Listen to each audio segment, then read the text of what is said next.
বান্দা যখন একটা গুনাহ করে তখন অন্তরের মধ্যে কালো একটা দাগ পড়ে। গুনাহ করার পরে যদি সাথে সাথে বান্দা আল্লাহর কাছে তওবা করে নেয়, তাহলে বান্দার অন্তরের কালো দাগটা দূর হয়ে যায়। কিন্তু বান্দা যদি গুনাহ করতেই থাকে আল্লাহ রাব্বুল আলামিনের কাছে তওবা না করে, তখন গুনাহের দাগ অন্তরে পড়তে পড়তে এক পর্যায়ে অন্তরাত্মাটা কালো হয়ে যায়, আচ্ছাদিত হয়ে যায়। তখন অন্তরের মধ্যে আর ভালো কথা ভালো লাগে না, কুরআনের কথা হাদিসের কথা আর ভালো লাগে না। কিন্তু ওই সময় যদি বান্দা আবার আল্লাহ রাব্বুল আলামিনের জিকির শুরু করে দেয়, আল্লাহর রাসূল বলেন ওই বান্দার কালো অন্তরটা আবার স্বচ্ছ পরিষ্কার পরিচ্ছন্ন হয়ে যায়।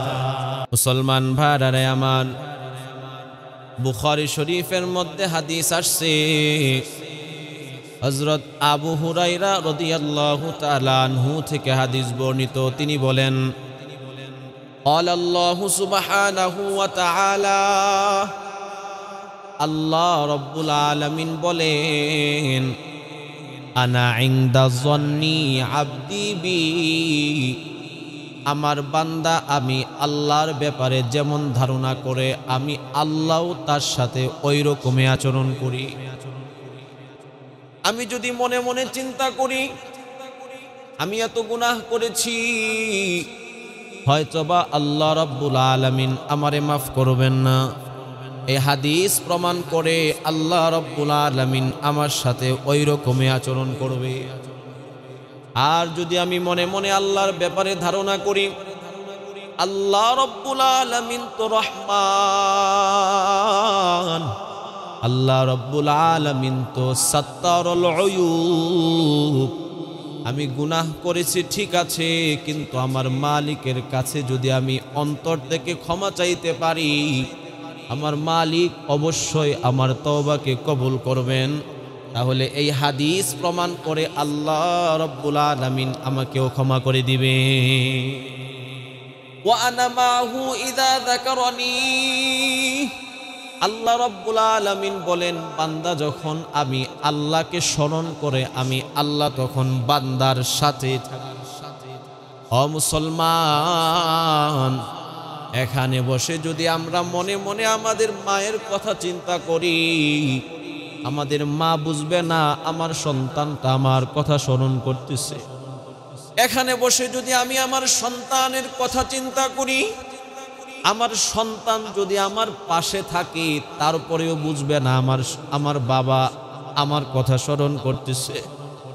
কিন্তু এখানে বসে যদি আমরা মনে মনে আল্লাহর স্মরণ করি, আল্লাহ পাক ডাক দিয়ে বলেন বান্দা টেনশনের কোনো কারণ নাই, আমি আল্লাহ বান্দা তোর সাথে আছি। ফাইন যাকারানি ফি নাফসি, আল্লাহ পাক বলেন আমার বান্দা যদি মনে মনে আমি আল্লাহর স্মরণ করে যাকারতুহু ফি নাফসি, তাহলে আমি আল্লাহ মনে মনে আমার ওই বান্দাকে স্মরণ করতে থাকি। আর যদি বান্দা কোন সভা সমাবেশে আমি আল্লাহর আলোচনা করি, যেমন এখানে বসে আমরা আল্লাহর আলোচনা করতেছি, আল্লাহ রাব্বুল আলামিন বলেন বান্দা তোমার চাইতে উত্তম মজলিস ফেরেশতাদের মজলিসে আল্লাহ রাব্বুল আলামিন আমার আপনার নাম নিয়ে নিয়ে আলোচনা করতেছে। আল্লাহ রাব্বুল আলামিন পবিত্র কোরআনের মধ্যে বলেন, ইয়া আইয়ুহাল্লাযীনা আমানু যকুরুল্লাহা যিকরান কাসীরা ওয়াসাব্বিহুহু বুকরাতাও ওয়া আসীলা। আল্লাহ রাব্বুল আলামিন ডাক দেয়া কয়, আয় দুনিয়ার ঈমানদারগণ শুনো, তোমরা সকাল সন্ধ্যায় বেশি বেশি করে আমি আল্লাহর জিকির করো, বেশি বেশি করে আমি আল্লাহর জিকির করো। আল্লাহর রাসূল বলেন লিকুল্লি শাইইন সাকালাতুন ওয়া সাকালাতুল কলবি যিকরুল্লাহ, প্রত্যেকটা জিনিসের একটা রেত আছে, আর অন্তরের রেত হলো যিকরুল্লাহ, আল্লাহ পাকের জিকির। অন্য আয়াতে আল্লাহ রাব্বুল আলামিন বলেন আলা বিযিকরিল্লাহি তাতমাইন্নুল কুলুব। বান্দা, যদি তুমি অন্তরের মধ্যে শান্তি পেতে চাও, তাহলে আমি আল্লাহর জিকির ছাড়া অন্তরের মধ্যে শান্তি আসবে না। মুসলমান ভাইরা রে আমার, আমাদের ভিতরে দুইটা জিনিস আছে, একটা হলো নফস আর একটা হলো রূহ। এই নফসেরও খাদ্য আছে, রূহ এরও খাদ্য আছে। রূহ এর খাদ্য হলো জিকরুল্লাহ। বান্দা যত বেশি আল্লাহ রাব্বুল আলামিনের জিকির করতে থাকবে, বান্দার রূহটা তত তরুতাজা হইতে থাকবে। নফসেরও খাদ্য আছে, নফসের খাদ্য হলো গুনাহ। বান্দা যখন গুনাহ করতে থাকে, তখন বান্দার নফসটা মোটা হইতে থাকে।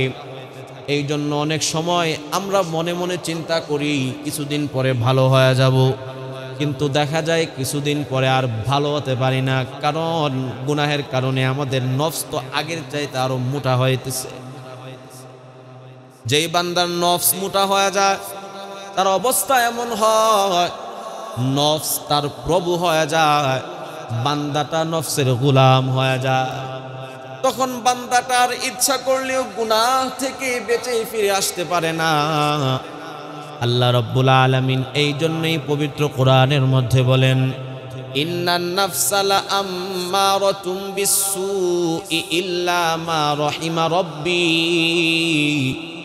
নিশ্চয় এই নফস আম্মারাতুম টানতে থাকে খারাপ কাজের দিকে। নফস আমাকে আপনাকে খারাপ কাজের দিকে টানতে থাকে। সে শক্তি পাইল কোত্থেকে? আমি আপনি গুনাহের মাধ্যমে নফসকে শক্তিশালী করতেছি। মুসলমান ভাইরা রে আমার, আমরা যদি আল্লাহ রাব্বুল আলামিনের নাফরমানি ছেড়ে দেয়, তাহলে আমাদের নফসটা আস্তে আস্তে দুর্বল হয়ে যাবে। তখন অবস্থা এমন হবে, এখন যেমন গুনাহ করতে মনে চায়, ওই সময় ইবাদত করতে মনে চাইবে।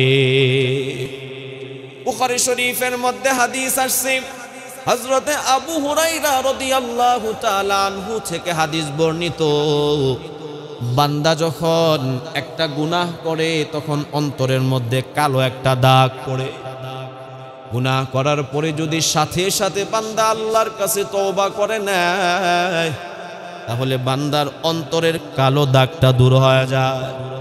কিন্তু বান্দা যদি গুনাহ করতেই থাকে আল্লাহ রাব্বুল আলামিনের কাছে তওবা না করে, তখন গুনাহের দাগ অন্তরে পড়তে পড়তে এক পর্যায়ে অন্তরাত্মাটা কালো হয়ে যায়, আচ্ছাদিত হয়ে যায়।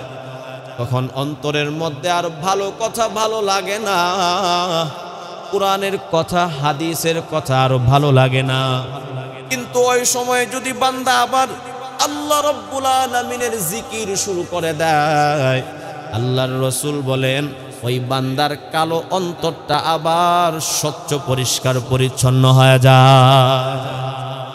মুসলিম শরীফের মধ্যে হাদিস আসছে, আল্লাহর রাসূল বলেন, আত-তুহুরু শাতরুল ঈমান। ঈমান হলো, পবিত্রতা হলো ঈমানের অর্ধেক। আলহামদুলিল্লাহি তামলাউল মিজান। আর কেউ যদি একবার আলহামদুলিল্লাহ পড়ে, এটার সওয়াব আল্লাহ রাব্বুল আলামিন মিজানের পাল্লাকে ভরপুর করে দিবে। মুসলমান ভাইরা রে আমার, এই জন্য সব সময় আল্লাহ রাব্বুল আলামিনের স্মরণ অন্তরের মধ্যে রাখা। খাজা আজিজুল হাসান মজজুব রহমাতুল্লাহি আলাইহি অনেক বড় একজন আল্লাহওয়ালা মানুষ ছিলেন। একদিন মসজিদের মধ্যে বয়ান করতেছেন, বয়ানের মধ্যে হঠাৎ করে তিনি একটা হাসির ঘটনা বললেন। হাসির ঘটনা শুনে শ্রোতা যারা ছিল সকলে হাসলো। এরপরে খাজা আজিজুল হাসান মজজুব রহমাতুল্লাহি আলাইহি জিজ্ঞাসা করলেন, আচ্ছা বলো তো দেখি, এই যে তোমরা হাসতেছিলে, এই হাসা অবস্থায়ও কার কার অন্তরে আল্লাহর স্মরণ ছিল? এই প্রশ্ন করা মাত্র সমস্ত শ্রোতাদের মাথা নত হয়ে গিয়েছে। তখন খাজা আজিজুল হাসান মজজুব রহমাতুল্লাহি আলাইহি বললেন, আল্লাহর নামের কসম করে বলতেছি, এই হাসা অবস্থায়ও আমার অন্তরে আল্লাহর স্মরণ ছিল। হযরত আশরাফ আলী থানভী রাহমাতুল্লাহি আলাইহি একদিন রাস্তা দিয়ে হেঁটে যাইতেছে, হঠাৎ করে রাস্তার এক পাশে দাঁড়ায়া পকেট থেকে একটা কাগজ বের করে কি যেন লেখলেন। আবার কাগজটাকে পকেটের মধ্যে রেখে তিনি রওনা হয়ে গেলেন। গন্তব্যস্থলে যাওয়ার পরে উনার সফর সঙ্গী যারা ছিল তারা জিজ্ঞাসা করলেন, হযরত আপনি হাঁটতেছিলেন, হঠাৎ করে রাস্তার এক পাশে দাঁড়ায়া পকেট থেকে একটা কাগজ বের করে কি যেন লেখলেন, আবার কাগজটাকে পকেটে রেখে রওনা হয়ে গেলেন, বিষয়টা তো বুঝি নাই। হযরত আশরাফ আলী থানভী রাহমাতুল্লাহি আলাইহি ডাক দিয়ে বললেন, শুনো, আমি যখন হাঁটতেছিলাম হঠাৎ করে আমার অন্তরের মধ্যে একটা কথা স্মরণ হয়েছে, বাড়িতে এসে আমার এই কাজটা করতে হবে। এখন যদি আমি শুধু এই কথাটা নিয়ে চিন্তা করতে থাকি তাহলে তো আমার অন্তর থেকে আল্লাহ রাব্বুল আলামিনের স্মরণটা চলে যাবে। এই জন্য কাগজটা বের করে বিষয়টারে নোট করে রাখলাম, আর এরপরে পকেটে রেখে আমি আমার মালিকের স্মরণে ব্যস্ত হয়ে গেলাম। মুসলমান ভাইরা আমার, এই জন্য জিকিরকে গুরুত্ব দেওয়া এটা অত্যন্ত একটা জরুরি বিষয়। বিশেষ করে মাসনুন যে দোয়াগুলো আছে, এই দোয়াগুলো মুখস্থ করে এগুলোকে আমলে নিয়ে আসা। ঘরে প্রবেশের সময় দোয়া, ঘর থেকে বের হওয়ার সময়ের দোয়া, মসজিদে প্রবেশের সময় দোয়া, মসজিদ থেকে বের হওয়ার দোয়া, বাথরুমে প্রবেশের সময় দোয়া, বাথরুম থেকে বের হওয়ার সময় দোয়া। বিশেষ করে প্রত্যেকটা ভালো কাজের শুরুতে বিসমিল্লাহ বলা, এটাও বাজান জিকিরের অন্তর্ভুক্ত। আবু দাউদ শরীফের মধ্যে হাদিস আসছে, আল্লাহর রাসূল বলেন, কুল্লু আমরিন জিবালিন লাম ইয়াবদা বিমিসমিল্লাহি ফাহুয়া আক্তা। আল্লাহর রাসূল বলেন, যেই কাজের শুরুতে বিসমিল্লাহ পড়া হয় না ওই কাজের মধ্যে কোনো বরকত থাকে না। রান্না করা হইতেছে, মা বোনরা যদি রান্না করার সময় বিসমিল্লাহ বলে রান্না শুরু করে তাহলে ওই রান্নার মধ্যেও আল্লাহ রাব্বুল আলামিন বরকত দিবেন। অনেক সময় অনেক ভাইরা বলেন, তাবলীগে গেলে খাবার বড় মজা লাগে, বিভিন্ন ইসলামিক অনুষ্ঠানের খাবার বড় মজা লাগে। এই খাবারগুলো মজা হওয়ার অন্যতম একটা কারণ হলো তারা খাবারের শুরুতে বিসমিল্লাহ বলে রান্না শুরু করে।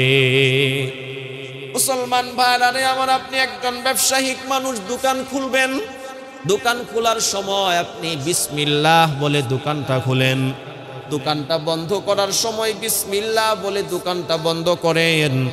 ইনশাআল্লাহ এই বিসমিল্লাহ বলার বরকতে আপনার ব্যবসার মধ্যে আল্লাহ রাব্বুল আলামিন ভরপুর বারাকা দান করবে। আপনার ব্যবসার মধ্যে বাজান কখনো লাল বাতি জ্বলবে না। আপনি বাথরুমে প্রবেশ করতেছেন, বাথরুমে প্রবেশ করার সময় বাথরুমে প্রবেশের দোয়াটা পড়ে তারপরে বাথরুমে প্রবেশ করেন। আল্লাহুম্মা ইন্নী আউযু বিকা মিনাল খুবুসি ওয়াল খাবাইস। আল্লাহর রাসূল বলেন, আমার কোন উম্মত যদি এই দোয়াটা পড়ে বাথরুমে প্রবেশ করে, মহান আল্লাহ তাকে শয়তানের সমস্ত খারাপি থেকে, জিনদের অনিষ্ট থেকে আমার ওই বান্দাটারে আল্লাহ পাক হেফাজত করবেন। আপনি ভবিষ্যতে কোনো কাজ করবেন, কাউকে বললেন আগামীকালকে তোমার সাথে আমি সাক্ষাৎ করব, আগামীকালকে আমি তোমাকে একটা ফোন দিব, এই কথাগুলো এমনিতেই না বলে শেষে ইনশাআল্লাহ বলে দেওয়া। অথবা আপনি শুরুতেই বলে দিলেন ইনশাআল্লাহ আগামীকাল আমি তোমার সাথে সাক্ষাৎ করব। কোনো বিষয় নিজের উপরে না নিয়ে যখন আপনি আল্লাহর উপরে বিষয়টা দিয়া দিবেন, তখন ওই বিষয়টা সম্পাদন করা আল্লাহ রাব্বুল আলামিন আপনার জন্য সহজ করে দিবে। কোনো বিস্ময়কর বিষয় শুনলেন, সাথে সাথে বলবেন সুবহানাল্লাহ। রাস্তা দিয়ে হেঁটে যাইতেছেন, চোখের মধ্যে একটা গাছের মধ্যে কিছুগুলো ফল ধরে আছে, আপনার চোখে পড়লো, আপনি বলেন মাশা আল্লাহ, ফলগুলো অত্যন্ত সুন্দর সুন্দর। ফুটফুটে একটা বাচ্চা দেখলেন, আপনি বলেন মাশা আল্লাহ, বাচ্চাটা দেখতে মাশা আল্লাহ অত্যন্ত সুন্দর। মুসলমান, বুখারী শরীফের মধ্যে হাদিস আসছে, আল আইনু হাক্কুন, নজর লাগাটা সত্য, কিন্তু আপনি যদি মাশা আল্লাহ বলেন তখন আপনার চোখের বদনজর তার প্রতি আর লাগবে না।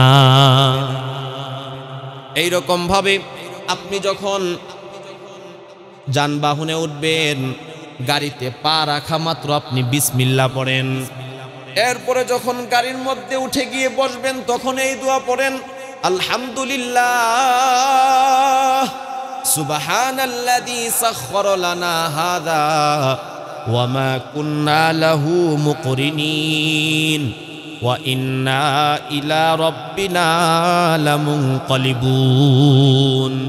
আল্লাহর রাসূল বলেন, আমার কোনো উম্মত যদি যানবাহনে উঠে এই দোয়া পড়ে, তাহলে যানবাহনে রাস্তাঘাটে চলাফেরার সময় যত ধরনের দুর্ঘটনা হতে পারে সমস্ত বিপদ আপদ থেকে আল্লাহ পাক তারে হেফাজত করবে। মুসলমান ভাইরা আমার, আমরা পৃথিবীতে বসবাস করতেছি, আমাদের শত্রু থাকবে, এটাই স্বাভাবিক, কিন্তু এই শত্রুর শত্রুতা থেকে বাঁচার জন্যও আল্লাহর রাসূল আমাদেরকে দোয়া শিক্ষা দিয়ে গিয়েছেন। আল্লাহর রাসূল বলেন, আল্লাহুম্মা ইন্না নাজআলুকা ফি নুহুরিহিম ওয়া নাউযু বিকা মিন শুরুরিহিম। আল্লাহর রাসূল বলেন, আমার কোন উম্মত যদি এই দোয়াটা পড়ে, তাহলে তার হাজার দুশমন মিলিয়েও তার বিন্দু মাত্র কোনো ক্ষতি করতে পারবে না। মুসলমান ভাইরা আমার, আরেকটা আমলের বিষয় যেটা আমাদের সকলের জানা অত্যন্ত জরুরি, আমাদের নিজেদের রক্ষার জন্য। তিরমিজি শরীফের মধ্যে হাদিস খানা আসছে, আল্লাহর রাসূল সাল্লাল্লাহু আলাইহি ওয়াসাল্লাম বলেন, তোমাদের মধ্য থেকে কোনো মানুষ যদি কাউকে বিপদগ্রস্ত অবস্থায় দেখো, আপনি রাস্তা দিয়ে হেঁটে যাইতেছেন, হঠাৎ করে একজন মানুষকে আপনি বিপদগ্রস্ত অবস্থায় দেখলেন, যেমন গত কয়েকদিন আগে উত্তরায় যে দুর্ঘটনাটা ঘটলো, আমরা দোয়া করি যারা এই দুর্ঘটনায় অসুস্থ হয়েছে আল্লাহ রাব্বুল আলামিন সকলকে শিফা দান করেন, বলেন আমিন। আর যারা এই দুর্ঘটনায় দুনিয়া থেকে বিদায় নিল, আল্লাহ রাব্বুল আলামিন যেন তাদেরকে জান্নাতের উচ্চ মাকাম দান করেন। ও মুসলমান, আল্লাহর রাসূল বলেন, তোমরা যখন রাস্তাঘাটে চলাফেরার সময় বিপদগ্রস্ত কোনো মানুষকে দেখবা, তখন এই দোয়াটা পড়বা, আলহামদুলিল্লাহিল্লাযী আফানি মিম্মা বতালাকা বিহি ওয়া ফাদ্দালানি আলা কাসীরিম মিম্মা খালাকা তাফদীলা। আল্লাহর রাসূল বলেন, ওই বিপদগ্রস্ত মানুষকে দেখে আমার যেই উম্মত এই দোয়াটা পড়বে, আল্লাহ রাব্বুল আলামিন তাকে ওই বিপদ থেকে হেফাজত করবে। এই জন্য আমরা নিজেদেরকে রক্ষার জন্য এই দোয়াটা পড়ব এবং আমাদের ফ্যামিলি যারা আছে তাদেরকেও এই দোয়াটা শিক্ষা দিব। এরপর আরেকটা গুরুত্বপূর্ণ আমল, আমরা যখন বাজারে প্রবেশ করি তখন বাজারে প্রবেশ করার দোয়াটা পড়ে তারপরে বাজারে প্রবেশ করা। আল্লাহর রাসূল বলেন, আমার কোন উম্মত যদি বাজারে প্রবেশ করার সময় এই দোয়া পড়ে, লা ইলাহা ইল্লাল্লাহু ওয়াহদাহু লা শারীকা লাহু লাহুল মুলকু ওয়া লাহুল হামদ ইউহয়ী ওয়া ইউমীত ওয়া হুয়া হাইয়্যুন লা ইয়ামুত বিয়াদিহিল খায়র ওয়া হুয়া আলা কুল্লি শাইইন কাদির। আল্লাহর রাসূল বলেন, বাজারে প্রবেশ করার সময় যদি এই দোয়াটা পড়ে আমার কোন উম্মত বাজারে প্রবেশ করে, আল্লাহ রাব্বুল আলামিন কাতাবাল্লাহু লাহু আলফা আলফি হাসানা, আল্লাহ রাব্বুল আলামিন তার আমলনামায় 10 লক্ষ নেক আমল, 10 লক্ষ আমল, আল্লাহ রাব্বুল আলামিন তার আমলনামায় 10 লক্ষ নেকি লিখে দিবেন। ওয়া মাহা আনহু আলফা আলফি সাইয়্যা, এবং আল্লাহ রাব্বুল আলামিন তার আমলনামা থেকে 10 লক্ষ গুনাহ খাতাকে মুছে দিবেন। ওয়ারফিআ লাহু আলফা আলফি হাসানা দারাজা, আল্লাহর রাসূল বলেন, এবং তাকে আল্লাহ রাব্বুল আলামিন 10 লক্ষ মর্যাদা দান করবেন। 4 নাম্বার পুরস্কার হলো আল্লাহর রাসূল বলেন, ওয়া বানা লাহু বাইতান ফিল জান্নাহ, আমার কোনো উম্মত যদি বাজারে প্রবেশ করার সময় এই দোয়াটা পড়ে, আল্লাহ রাব্বুল আলামিন তার জন্য জান্নাতের মধ্যে একটা বিশাল বড় বালাখানা তৈরি করে দিবে। মুসলমান ভাইরা আমার, আমরা একটা দুনিয়াতে ভবন নির্মাণ করার জন্য কত চেষ্টা করি, কত কষ্ট করতে হয়। অনেক মানুষকে দেখা যায় সারা জীবন ব্যয় করে ফেলে একটা ভবন নির্মাণ করার জন্যে, এরপরে যখন ভবনের মধ্যে প্রবেশ করবে এর 2-1 দিন আগে আবার অনেকে দুনিয়া থেকে বিদায় নিয়ে যায়। কিন্তু আমরা যদি ইখলাসের সাথে বাজারে প্রবেশের সময় এই দোয়াটা পড়তে পারি, আল্লাহ রাব্বুল আলামিন সাথে সাথে আমাদের জন্য জান্নাতের মধ্যে একটা বালাখানা তৈরি করে দিবে। এই জন্য খুব গুরুত্ব সহকারে আমরা বাজারে প্রবেশের সময় এই দোয়াটা পড়ব। এরপরে আরেকটা গুরুত্বপূর্ণ আমল, আমরা বিভিন্ন সময় বিভিন্ন মজলিসে বসি, ওই মজলিসের মধ্যে বসে বিভিন্ন ধরনের কথাবার্তা বলি। ওই কথাবার্তা বলার সময় অবশ্যই খেয়াল রাখতে হবে আমার জবান থেকে যেন মিথ্যা বের না হয়, আমার জবান থেকে যেন কারো প্রতি জুলুম বিষয়ক কোনো কথা বের না হয়, আমার দ্বারা যেন আমানতের খেয়ানত করা না হয়। এরপরেও মজলিসে বসে অনিচ্ছাকৃত আমাদের যারা যেই ভুলগুলো হয়, আল্লাহর রাসূল বলেন, আমার কোনো উম্মত যদি এই দোয়াটা পাঠ করে মজলিসের সমস্ত ভুল ত্রুটিগুলো আল্লাহ পাক মাফ করে দিবে। দোয়াটি হলো সুবহানাল্লাহি ওয়া বিহামদিহি আশহাদু আল্লা ইলাহা ইল্লা আনতা আস্তাগফিরুকা ওয়া আতুবু ইলাইক। আল্লাহর রাসূল বলেন, এই দোয়াটা পড়ে যখন মজলিস থেকে বের হবে, গুফির লাহু, আল্লাহ রাব্বুল আলামিন মজলিসে যে ভুলগুলো হয়েছে সমস্ত ভুলগুলোকে মাফ করে দিবে। মুসলমান ভাইরা আমার, আবু দাউদ শরীফের মধ্যে হাদিস আসছে, দরিদ্র সাহাবায়ে কেরামরা গিয়ে আল্লাহর রাসূলের কাছে বললেন, ইয়া রাসূলুল্লাহ, যেই সমস্ত সাহাবায়ে কেরামরা ধনী, তারা তো আমলের দিক থেকে আমাদের চাইতে অনেক বেশি অগ্রসর হয়ে যাইতেছে, কারণ তারাও নামাজ পড়ে, আমরাও নামাজ পড়ি, তারাও রোজা রাখে, আমরাও রোজা রাখি, কিন্তু তারা ধনী হওয়ার কারণে দান সদকা করতে পারে, আমরা গরিব হওয়ার কারণে দান সদকা করতে পারি না, গোলাম আজাদ করতে পারি না। আল্লাহর রাসূল বললেন, আমি কি তোমাদের কেমন একটা আমলের কথা বলে দিব যে আমলের মাধ্যমে আল্লাহ রাব্বুল আলামিন তোমাদেরকে সদকার সওয়াব দান করবেন? ক্বালু বালা ইয়া রাসূলুল্লাহ, সাহাবায়ে কেরামরা বললেন, অবশ্যই বলে দেন ওগো আল্লাহর রাসূল। তখন আল্লাহর রাসূল বললেন, প্রত্যেকটা তাসবিহ তোমাদের জন্য সদকাতুল্য। যেমন কেউ বলল আলহামদুলিল্লাহ, আল্লাহ রাব্বুল আলামিন সাথে সাথে তার আমলনামায় সাদাকার সওয়াব দান করবেন। কেউ বলল লা হাওলা ওয়ালা কুওয়াতা ইল্লা বিল্লাহ, সাথে সাথে আল্লাহ রাব্বুল আলামিন তার আমলনামায় সাদাকার সওয়াব দান করবেন। এমনকি আল্লাহর রাসূল বলেন, তোমরা যদি তোমাদের স্ত্রীর কাছে যাও, সেখানে গিয়ে তোমাদের চাহিদা পূর্ণ করো, এটাও তোমাদের জন্য সদকার সওয়াব হবে। সাহাবায়ে কেরামরা বললেন, ইয়া রাসূলুল্লাহ, আমি আমার স্ত্রীর কাছে যাব, আমার চাহিদা পূর্ণ হবে, এটার দ্বারাও কি সদকার সওয়াব হবে? আল্লাহর রাসূল বললেন, তোমরা যদি হারাম পন্থায় তোমাদের এই চাহিদা পূর্ণ করতা, তাহলে কি তোমাদের গুনাহ হইতো না? অবশ্যই গুনাহ হইতো, কিন্তু যেহেতু এখন তোমরা হালাল পন্থায় তোমাদের চাহিদা পূর্ণ করতেছো, এটাও তোমাদের সদকার সওয়াব হবে। মুসলমান ভাইরা আমার, জান্নাতে যাওয়ার কত সহজ রাস্তা আল্লাহ রাব্বুল আলামিন আমাদেরকে বলে দিলেন, কিন্তু আমরা হেলায় খেলায় কত সময়গুলো নষ্ট করে ফেলতেছি। আপনি রাস্তা দিয়ে হেঁটে যাইতেছেন, আপনি 100 বার রসুলের প্রতি দুরূদ শরীফটা পড়ে নেন, এবং দুরূদ শরীফ পড়ার সময় অন্তরে অন্তরে চিন্তা করা, এই দুরূদ শরীফ পাঠ করতে দেখে আল্লাহ রাব্বুল আলামিন আমার প্রতি খুশি হইতেছে। আমি যে রসুলের প্রতি দুরূদ পাঠ করতেছি, এই জন্য আল্লাহ রাব্বুল আলামিন আমার প্রতি খুশি হইতেছেন। কারণ আল্লাহর কাছে সবচাইতে পছন্দনীয় মানুষ হলেন আমাদের নবী জনাবে মুহাম্মদুর রাসূলুল্লাহ সাল্লাল্লাহু আলাইহি ওয়াসাল্লাম। উদাহরণস্বরূপ মনে করুন, একজন মানুষের সাথে আপনার শত্রুতা, সে একটা দল করে, আপনি কোনো দল করেন না।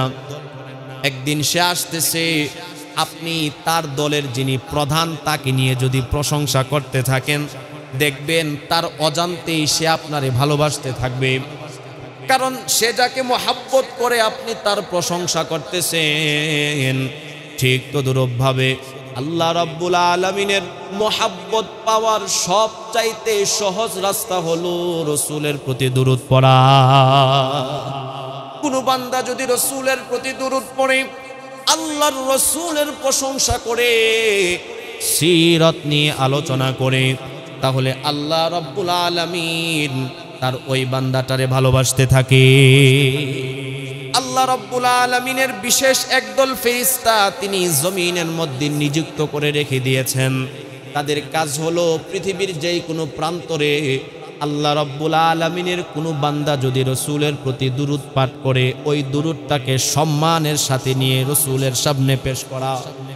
দুনিয়ার যে কোনো প্রান্তরে কোনো মুসলমান যদি রসুলের প্রতি একবার দুরূদ পাঠ করে, আল্লাহ রাব্বুল আলামিনের ওই বিশেষ ফেরেশতারা দুরূদটাকে সম্মানের সাথে নিয়ে আল্লাহর রসুলের সামনে গিয়ে পেশ করেন, আর বলতে থাকেন, ইয়া রাসূলুল্লাহ, অমুক দেশের অমুক এলাকার অমুকের ছেলে অমুক আপনার প্রতি একবার দুরূদ পাঠ করেছে। তিরমিজি শরীফের মধ্যে হাদিস আসছে, আল্লাহর রাসূল বলেন, কেউ যদি একবার দুরূদ পাঠ করে সাল্লাল্লাহু আলাইহি ওয়াসাল্লাম, আল্লাহর রাসূল বলেন সাথে সাথে আল্লাহ রাব্বুল আলামিন তার আমল নামায় 10টা নেকি দান করে দেন। তার আমল নামা থেকে 10টা গুনাহ খাতা আল্লাহ রাব্বুল আলামিন মাফ করেন। একবার দুরূদ শরীফ পাঠ করার সাথে সাথে 10টা রহমত বান্দার উপরে আল্লাহ রাব্বুল আলামিন নাজিল করেন, এবং 10টা মর্যাদা আল্লাহ রাব্বুল আলামিন বান্দার জন্য বৃদ্ধি করে দেন। এবং দুরূদ শরীফ পাঠ করার সময় মনে মনে চিন্তা করা, আমি যে দুরূদ পাঠ করতেছি এই জন্যে আল্লাহর রসুল তিনিও আমার প্রতি খুশি হইতেছেন। ও মুসলমান, কিয়ামতের ময়দানে ওই মানুষগুলাই রসুলের দুরূদ, রসুলের সুপারিশ পেয়ে ধন্য হবে, তারা দুনিয়াতে থাকা অবস্থায় বেশি বেশি করে রসুলের প্রতি দুরূদ পড়েছে। মুসলমান ভাইরা আমার, বুখারী শরীফের মধ্যে হাদিস আসছে, আল্লাহর রসুল বলেন, জাদ্দিদু ঈমানাকুম বিকাউলি লা ইলাহা ইল্লাল্লাহ। দুনিয়ার উম্মতগুলো শুনো, তোমরা বেশি বেশি করে লা ইলাহা ইল্লাল্লাহ পাঠ করার মাধ্যমে তোমাদের ঈমানকে তোমরা নবায়ন করো। যে যত বেশি লা ইলাহা ইল্লাল্লাহ পাঠ করবে, তার ঈমান বাজান তত বেশি মজবুত হইতে থাকবে। লা ইলাহা পড়ার সময় অন্তরে চিন্তা করা, আমার অন্তর থেকে আমি সমস্ত গায়রুল্লাহকে বের করে দিলাম। গায়রুল্লাহ মানে হলো আল্লাহ রাব্বুল আলামিন ছাড়া যা কিছু আছে আমি সব কিছুকে অন্তর থেকে বের করে দিলাম। ইল্লাল্লাহ বলার সময় চিন্তা করা, আরশে আজিম থেকে একটা নূর এসে আমার অন্তরের মধ্যে প্রবেশ করলো।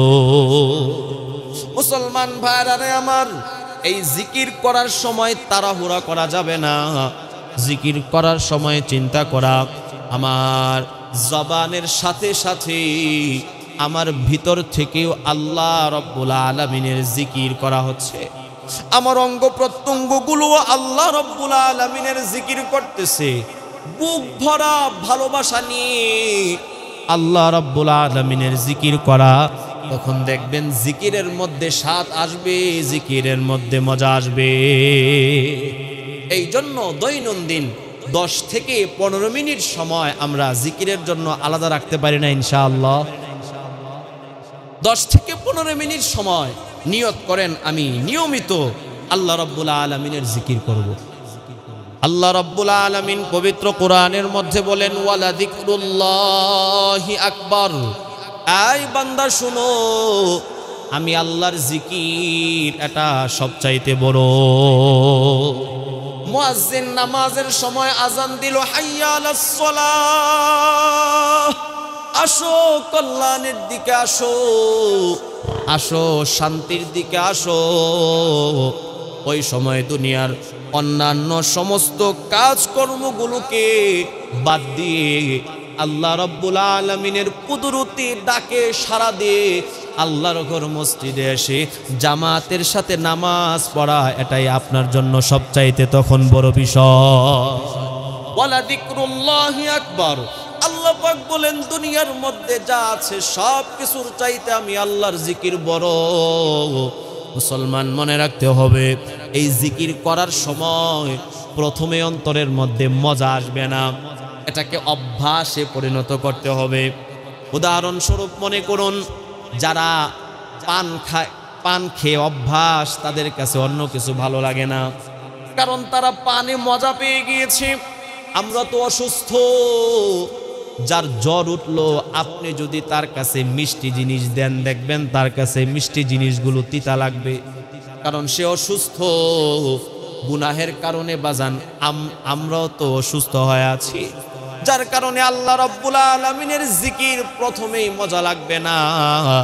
হযরত আশরাফ আলী থানভী রাহমাতুল্লাহি আলাইহি বলতেন, একবার আল্লাহকে আল্লাহ বলে ডাক দিলে যেই মজা পায়, দুনিয়ার অন্য কোথাও এই মজা পাওয়া যাবে না।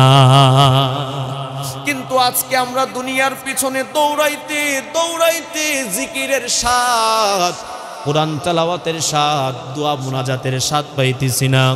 ও মুসলমান, এই জন্য জিকির করলে প্রথমেই জিকিরের মধ্যে স্বাদ আসবে না, আস্তে আস্তে এটাকে অভ্যাসে যখন পরিণত করে ফেলবো, তখন ওই জিকিরের মধ্যে স্বাদ আসবে, মজা আসবে। আর সবচাইতে বড় বিষয় হলো, জিকিরের মধ্যে স্বাদ আসুক বা না আসুক, আমি যে আল্লাহ রব্বুল আলামিনের জিকির করতে পারতেছি, এটাই তো অত্যন্ত বড় বিষয়। কিয়ামত পর্যন্ত মানুষ আল্লাহ রব্বুল আলামিনের জিকির করলো, কিন্তু স্বাদ পাইল না। ও মুসলমান, আমি গুনাহগার, গুনাহের কারণে আমার জবান নাপাক,